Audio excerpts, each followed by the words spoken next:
Strong demand for office space from top business process outsourcing firms are likely to buoy further the Philippine real estate industry as ASEAN integration takes effect from next year, says CB Richard Ellis Philippines.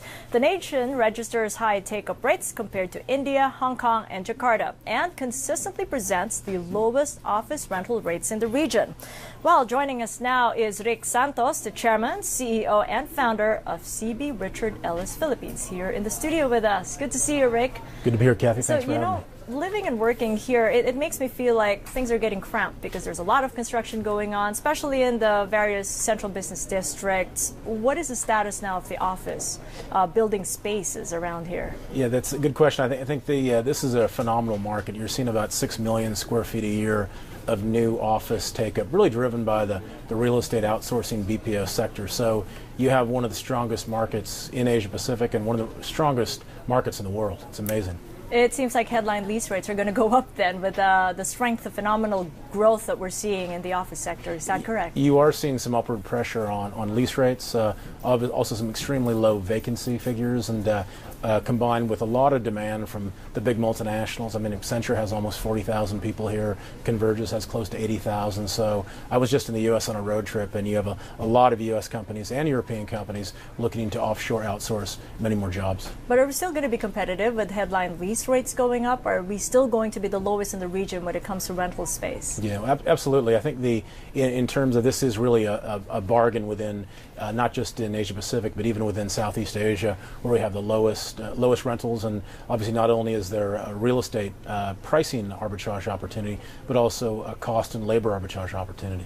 We're far from a property bubble, you're saying here? Or yeah. Are we coming close to that? Because there are analysts saying that there might Right. be, especially in central business districts, BGC as well as Makati. Yeah, is there a property bubble? No, there's not a property bubble. I think I've worked in the U.S. and Europe and around Asia, and I think what you're seeing now is the demographics of the Philippines is so interesting. You have some of the youngest youngest demographics, and most qualified workforce. And also very strong labor force. So what that's doing is there's only really two markets globally that has those kind of demographics. One is India, and the second one is the Philippines. So we are seeing a lot more groups looking to come out here. So within the CBDs, even though there is a lot of cranes up in the sky, there are talks of bubbles, we see the demographics being able to take us through that cycle, and the office sector really running for the next 10 or 15 years.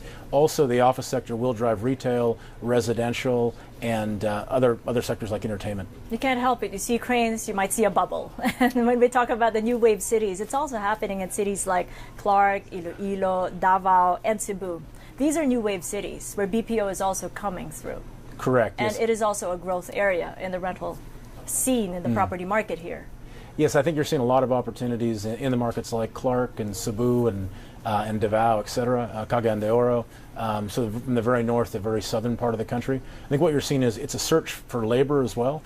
So what you're seeing is a lot of these BPOs will go to where they can get the human capital, and so you're seeing a lot of interest now in Cebu, a lot of interest in Clark, a lot of interest in Davao, and also moving down just south of Manila as well. So it's driven really by people, and so it's the new people power that's driving the BPO sector. What about retail? Is people power driving that too with consumption? Yeah, nobody shops as well as the Philippine consumer. Not yet, until Christmas comes. And malling is still a sport. So yeah, I think once you put an office up, people want something to do. They want to be able to shop. They want to be able to eat. They want to be able to go to the movies. So that's what you're seeing is clusters. So urban growth poles of mixed-use development. So developers aren't just building single buildings; they're building kind of mini cities, mini communities. And condominiums. So the residential space. I mean, is it as robust? Yeah, I think with congestion, as we've all seen, you obviously become a victim of your own success. So a lot of people now want to live close to where they work. So you're seeing a lot more activity. A lot of people pouring their money into Makati, into Fort Bonifacio, into Ortigas, into Quezon City, etc. They just don't want to have those long commutes from the north to the south. So you'll see a lot more walking cities in the future as well, but a lot more people who want to live, work, and play in the same areas. But we don't want high mortgage rates, and that's something forthcoming with the Fed, poised to raise rates. So what impact might that have on the whole property space? I think some of the things that we would obviously worry about would be high interest rates, oil prices going high, or a strong currency. I think we're the opposite. We're seeing very low oil prices, low interest rates, and the currency, which is actually depreciated because of what's happening with China with the RMB. So that's actually driven the BPO sector. Janet Yellen has delayed her decision in terms of putting up rates, but interest rates are at record lows. So even if it goes up a few basis points, there's still going to be a lot of demand there. Not just because money's cheap, but also you have pent up demand for residential housing and a big need for condominiums. And what about the gaming market? Do you think it's still the sunshine industry for real estate?